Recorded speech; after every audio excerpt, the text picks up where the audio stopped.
次の講演は、ハーバード大学のジョセフ・ナイ先生にお願いしております。ナイ先生は、アメリカ国際政治学の重鎮の一人で、パワーと相互依存、ソフトパワー、スマートパワーなど、斬新な概念を数多く生み出してこられました。また、歴代のアメリカ民主党政権で国防次官補などの要職を務められました。さらに、知日派の国際政治学者として、日米関係に関するさまざまな政策提言をされています。本日の演題は、ウクライナ戦争の教訓、The Lessons of the War in Ukraine です。それでは、ナイ先生、よろしくお願いいたします。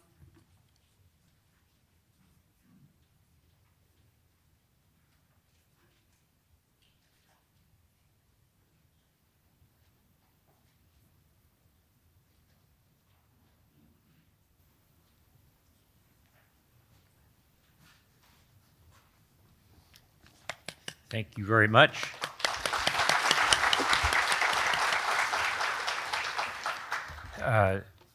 It's a pleasure to be back in Tokyo, one of my favorite cities, and particularly since it's the first time I've been able to return since COVID. And that is a happy occasion, but if I can answer or echo our host, Chancellor Kurata, I do regret the loss of my friend Yukio Okamoto.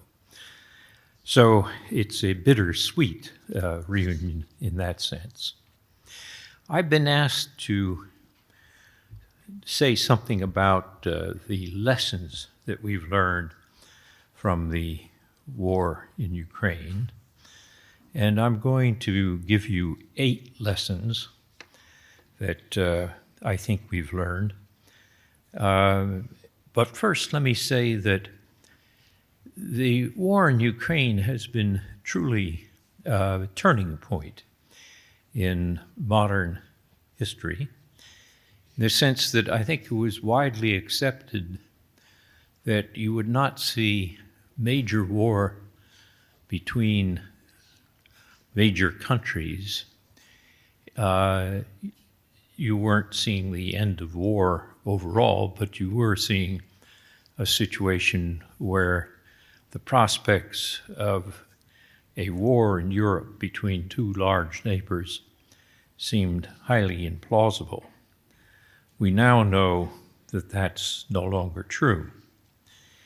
And when Vladimir Putin invaded Ukraine on February 24th, he expected a quick seizure of Kyiv and a change of government, a little bit like the Soviet Union had accomplished in Budapest in 1956 or in Prague in 1968. Of course, he miscalculated, and in that sense, we have something which was not expected, I think, even by Putin himself.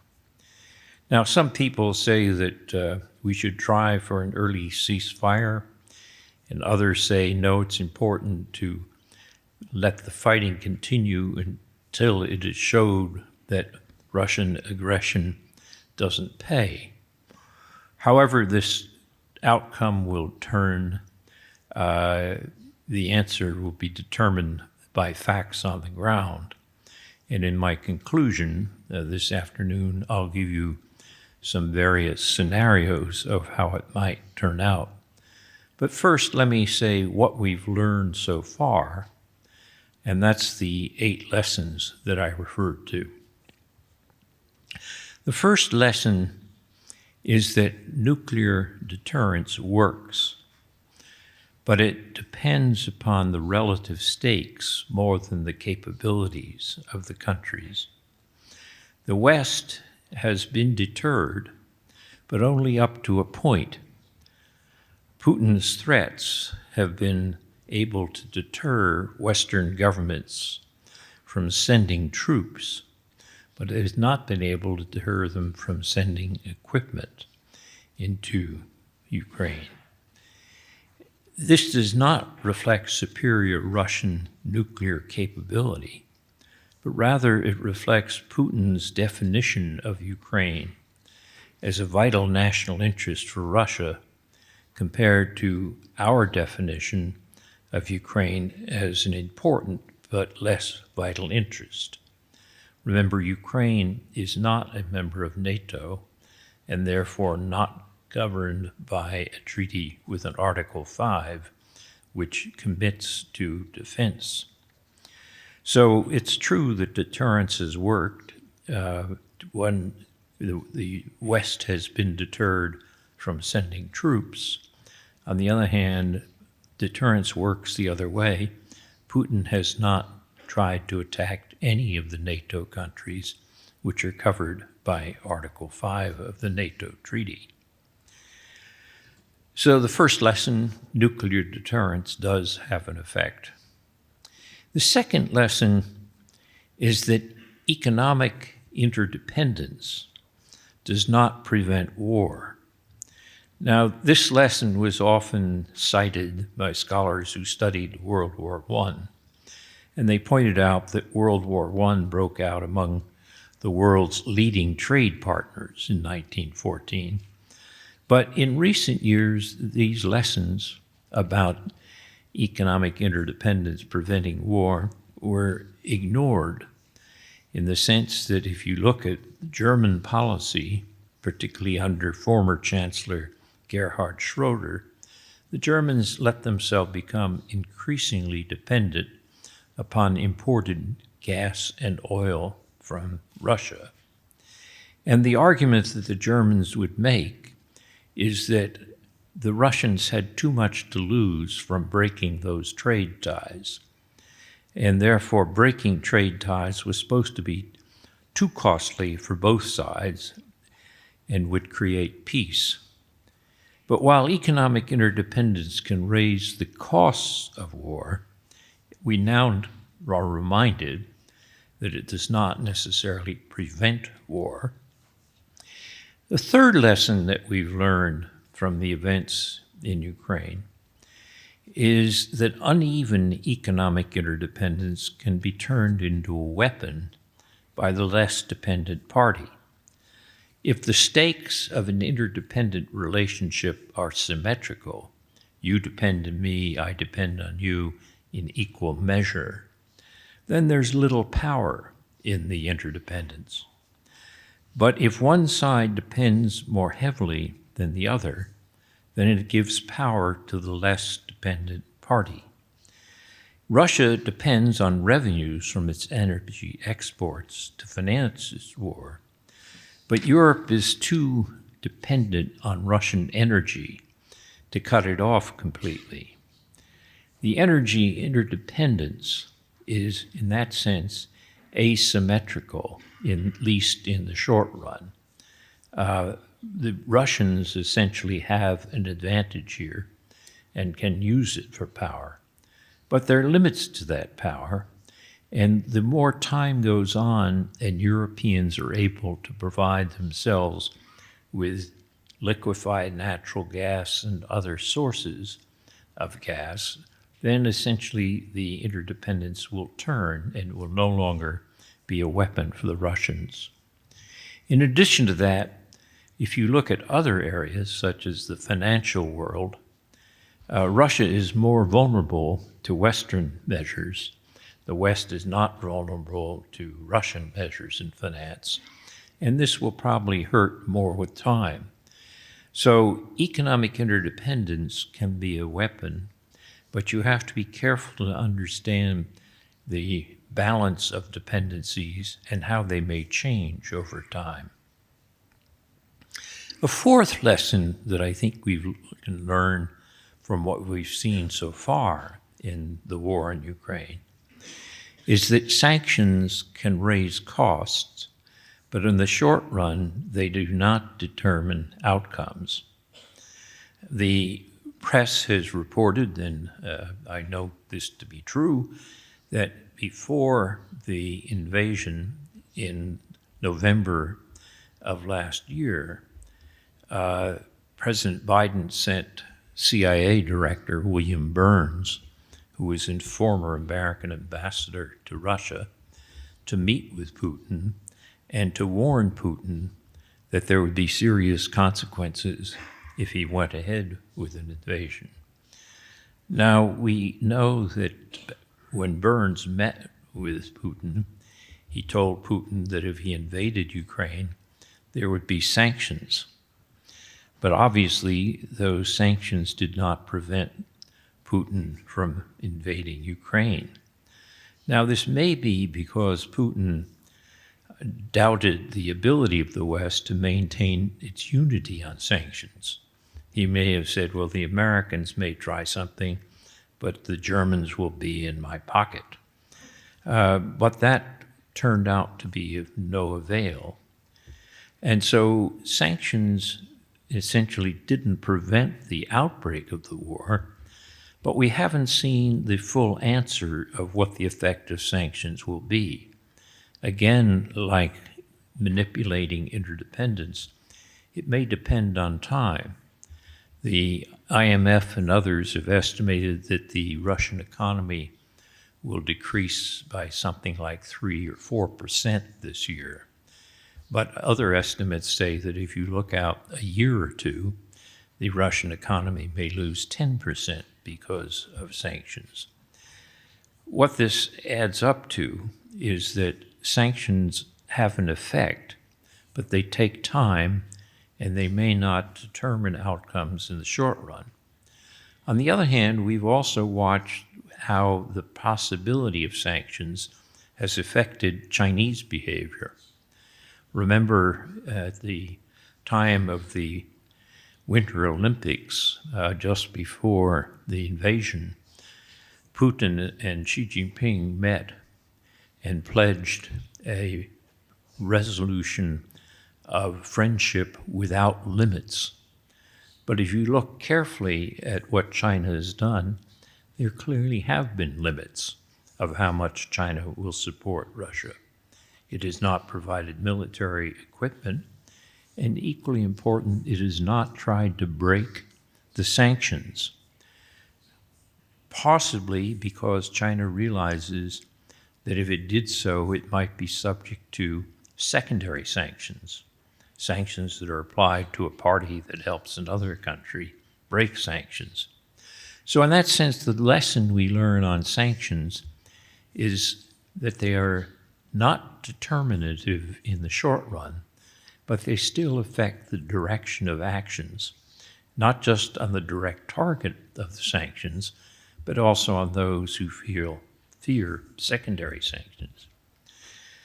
A fifth lesson that I think we can draw at this stage in the war is that information warfare makes a difference.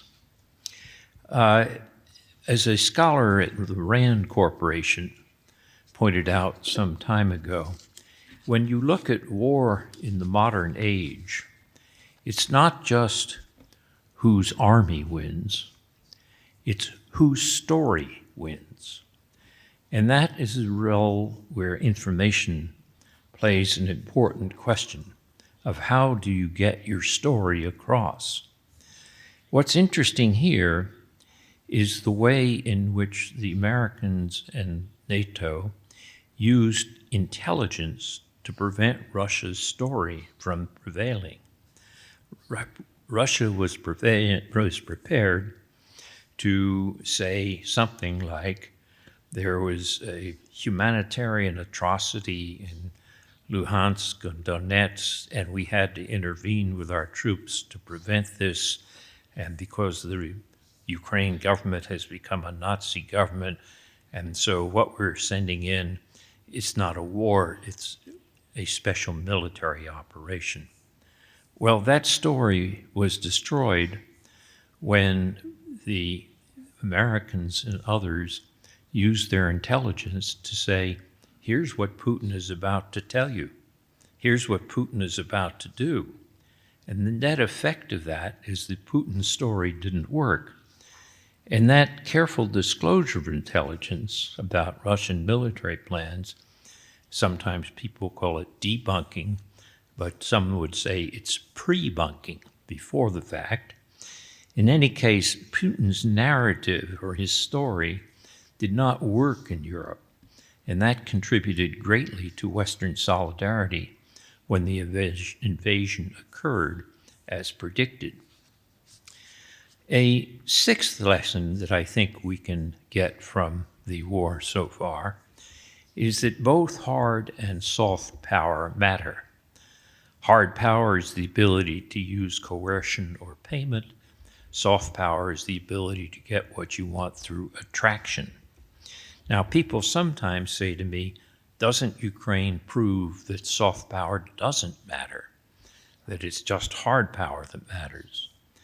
And in the short term, in the near term, hard coercive power is probably more determining, but soft power still matters.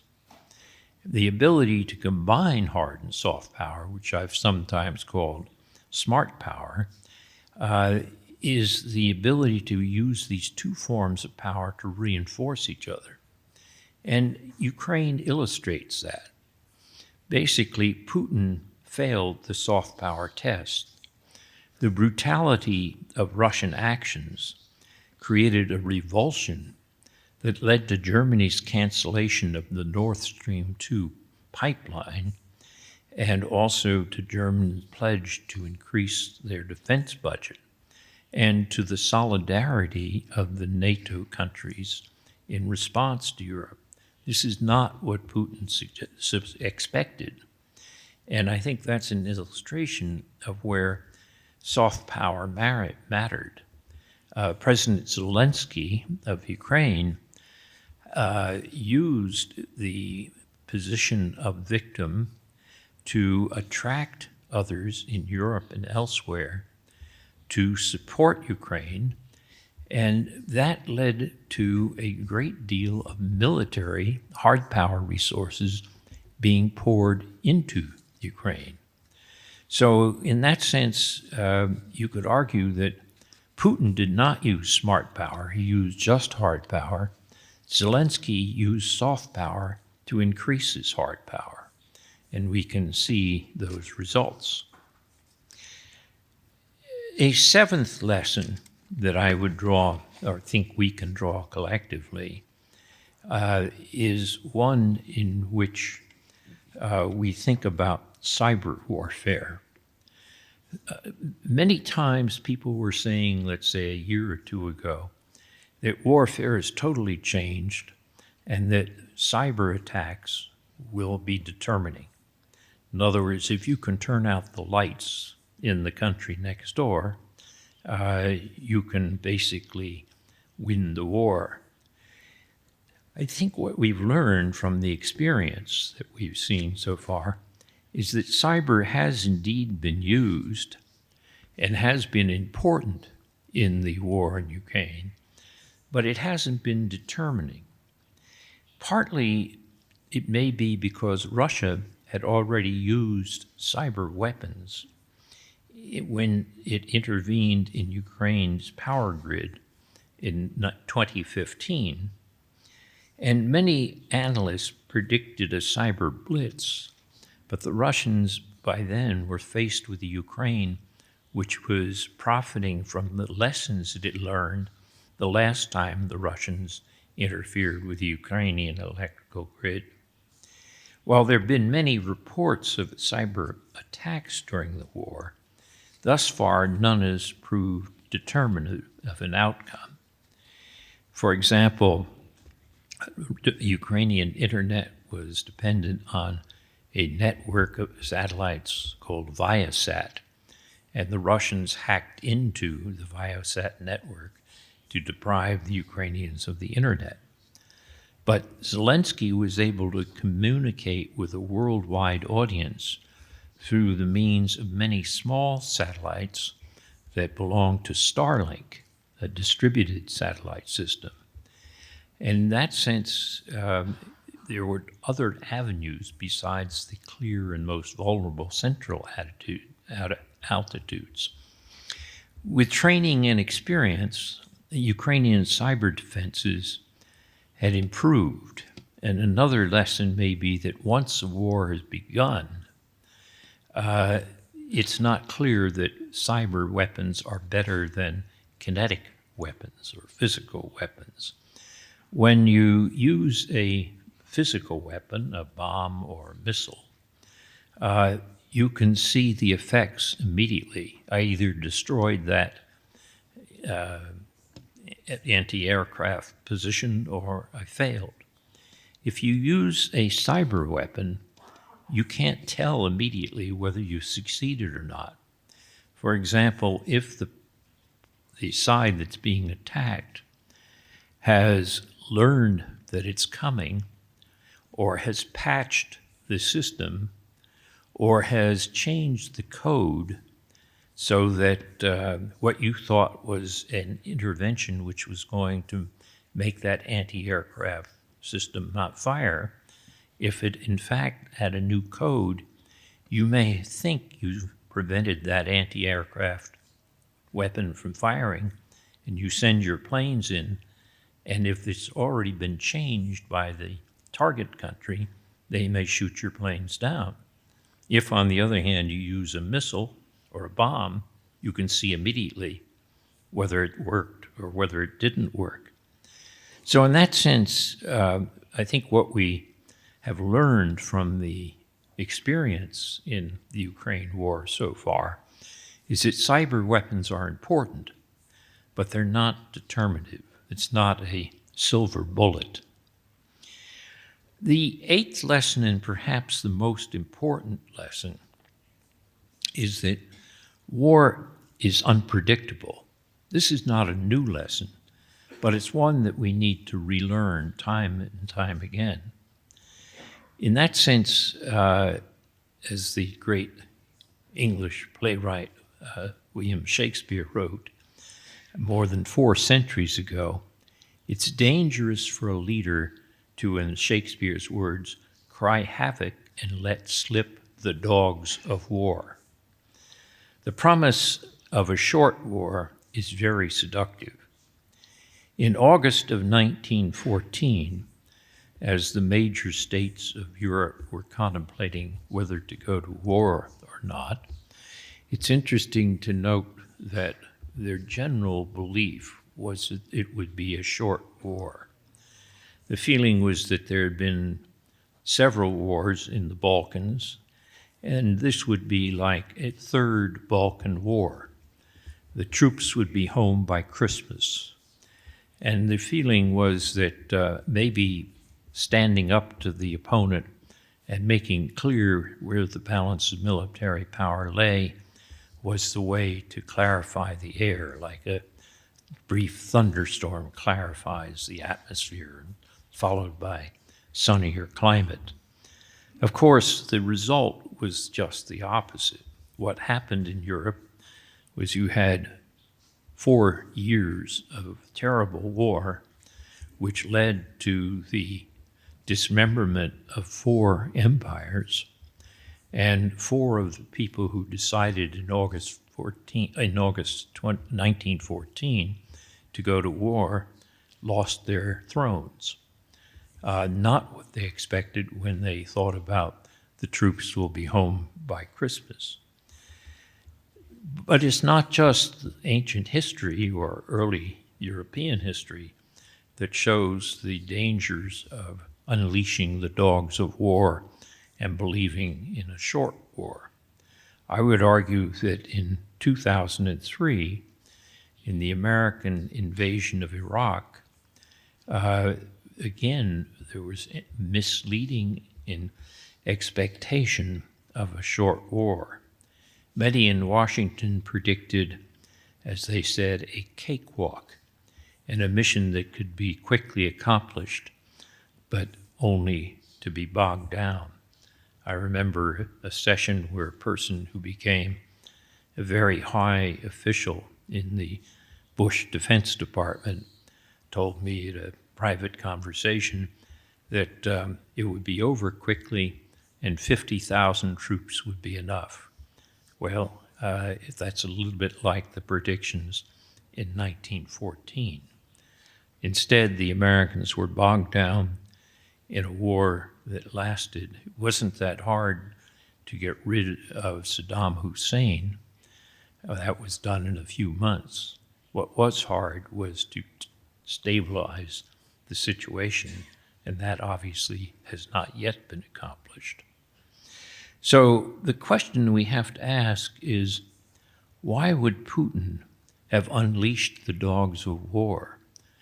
Why didn't he learn the lesson that war is unpredictable?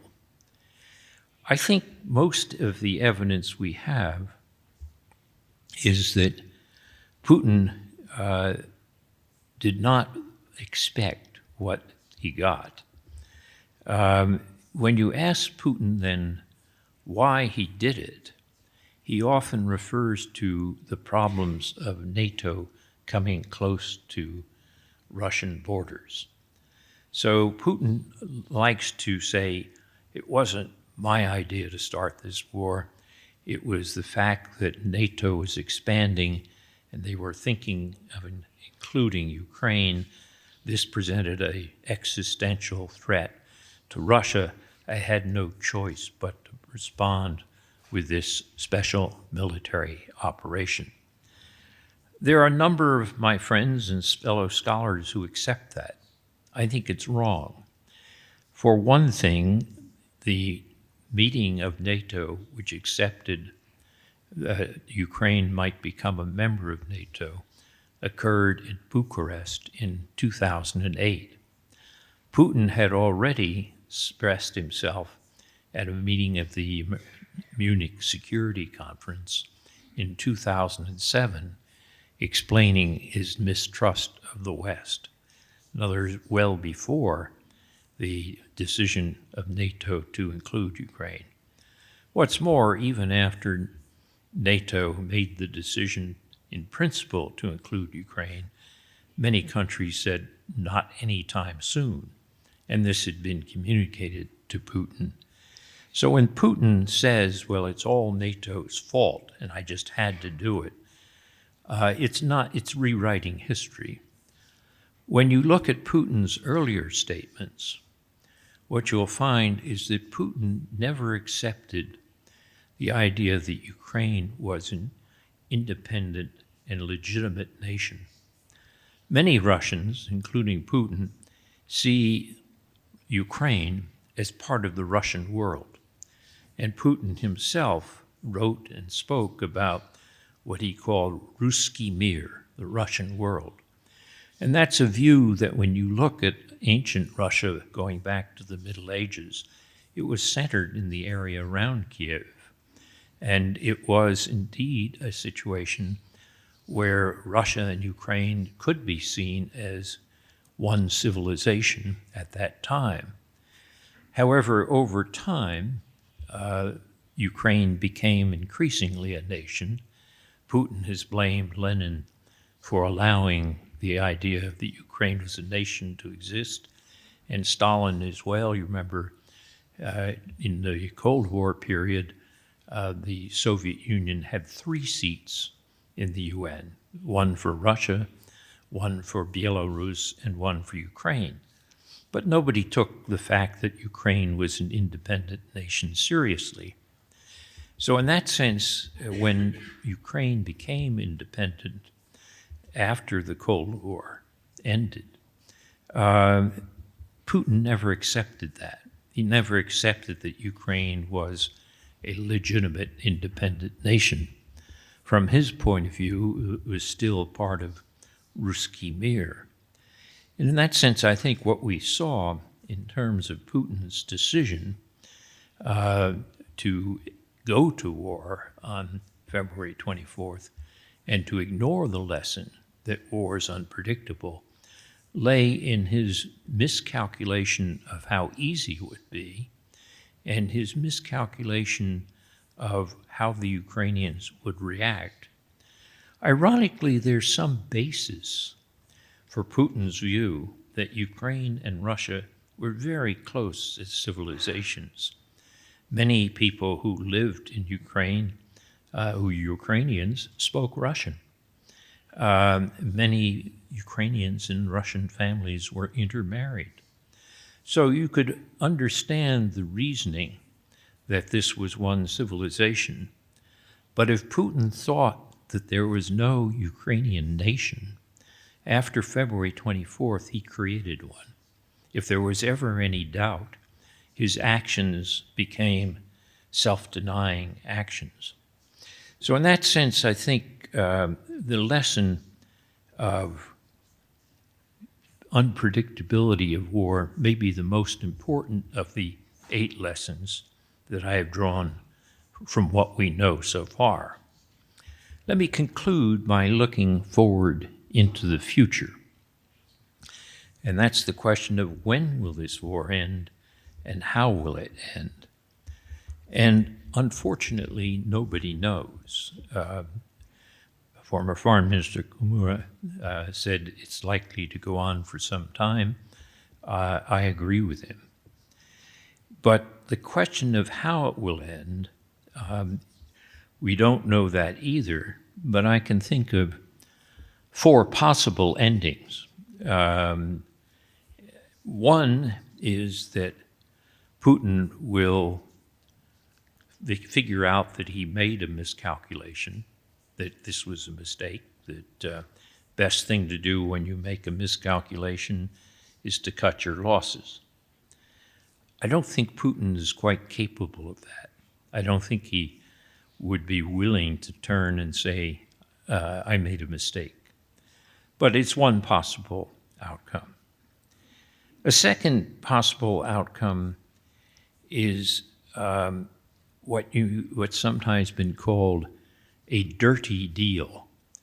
And that would be that the allies of Ukraine, as they suffer in the winter in the war, because the gas is gone and, as they put it, they're freezing in the dark, put pressure on Zelensky and Zelensky's government to do a deal with Putin to return to the 2014 borders. Now, if you return to the pre-February 24th borders, the so-called 2014 borders, it means that you're leaving Putin in control of a good chunk of Ukraine. It means Zelensky has to accept the loss of Crimea and the loss of half of Donbass, would mean including both Luhansk and Donetsk. I find it very hard to believe that Zelensky would accept this. I think because of public pressures within Ukraine, as a result of the atrocities that they've suffered, I think it would be very difficult for Zelensky to sit down and do a deal with Putin. Which says, you now occupy 20% of our country.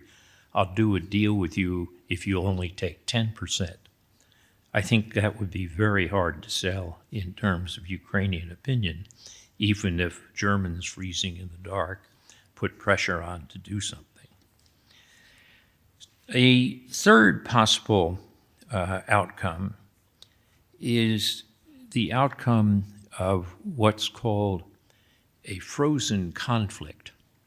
This is the idea that a war, you have the shooting and the bombing diminish, but you never declare peace. It should probably be called not a frozen conflict, but a simmering conflict. This is what we had in Ukraine after 2014.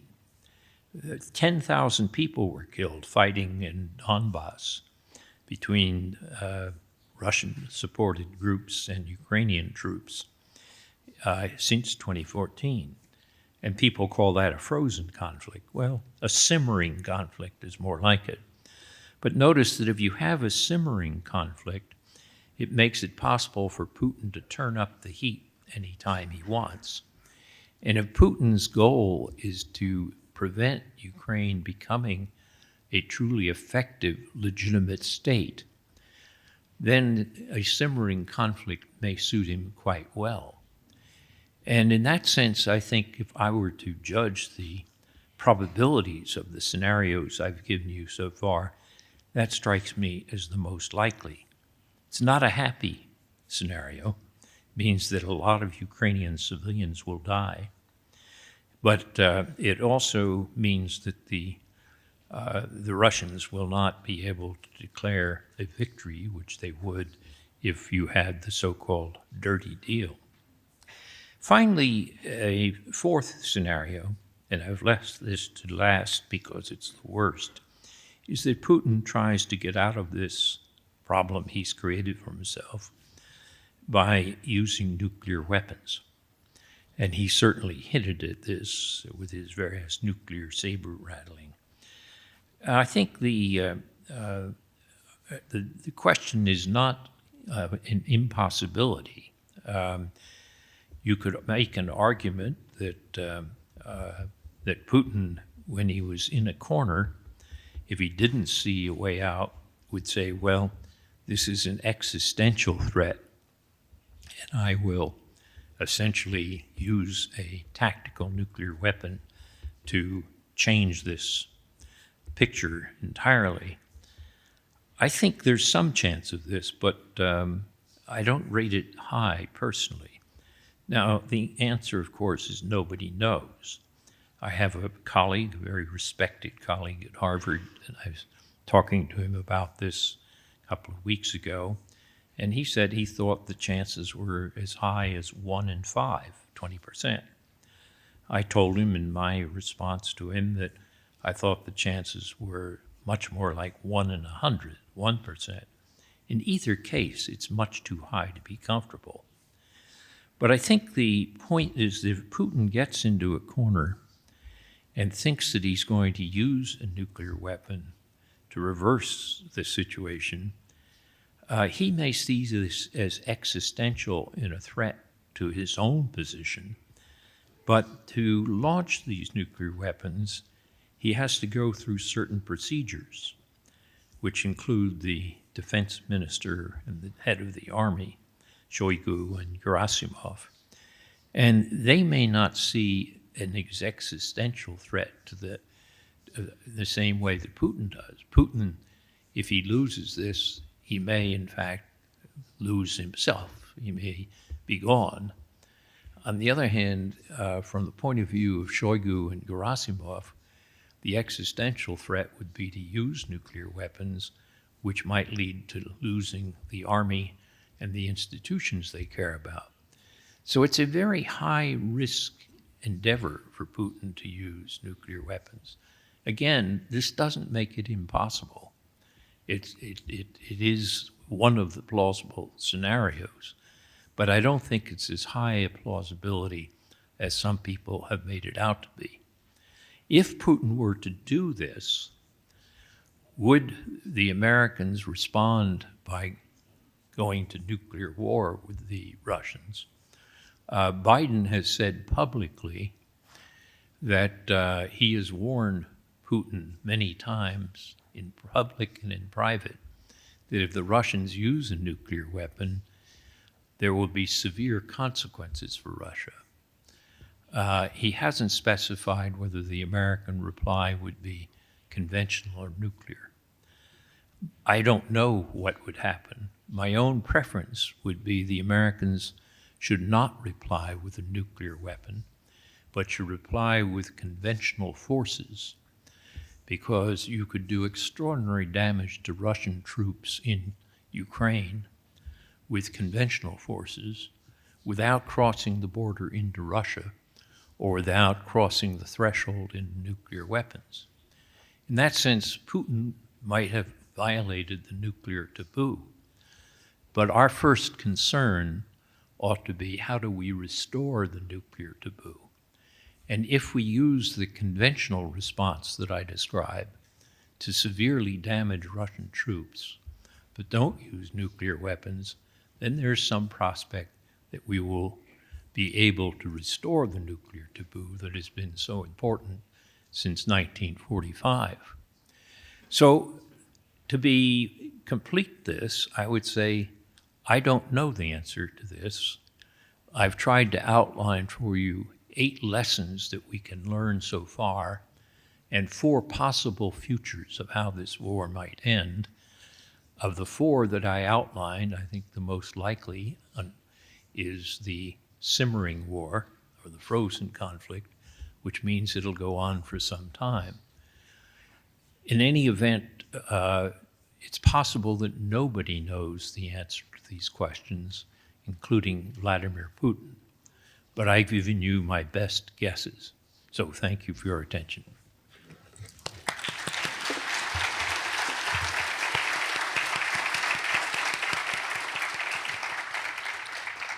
内先生、どうもありがとうございました。